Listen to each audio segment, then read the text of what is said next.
பாலக்கீரை பருப்பு மசியல் பண்ண போகிறேன். மைசூர் பருப்பு வந்து 1 1/4 கப் எடுத்திருக்கேன். எடுத்துட்டு அது 2 கப்பு டம்ளர் தண்ணி ஊற்றிக்கோங்க. 1/4 ஸ்பூன் மஞ்சத்தூள், கொஞ்சம் பெருங்காயம் போட்டு ஒரு 4 விசில் விட்டு வேக விடுங்க. வேக விட்டு ஒரு கடாயை வச்சு 10 பல் பூண்டு, சின்ன வெங்காயம் ஒரு 10, 2 தக்காளி, 4 பச்சை மிளகாய் எல்லாம் போட்டு லேசாக வதக்கிக்கோங்க. நல்லா வதக்கிட்டு அதுக்கப்புறம் வந்து பாலக்கீரையை ஒரு கப் எடுத்து க்ளீன் பண்ணிவிட்டு அதை கொஞ்சம் போட்டு 1/2 டம்ளர் தண்ணி ஊற்றி வேக விடுங்க. பருப்பு வேக வச்ச பருப்பில் கீரையை போட்டு கடைஞ்சி அதில் அப்படியே கலந்து விட்டுருங்க.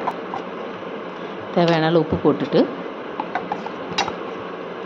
2 ஸ்பூன் வந்து நல்லெண்ணெய் ஊற்றி கொஞ்சம் கடுகு, கொஞ்சம் சீரகம், கொஞ்சம் உளுத்தம்பருப்பு போட்டுட்டு பூண்டு வந்து தோலோட காஞ்ச மிளகாய் போட்டு தாளித்து விட்டுருங்க.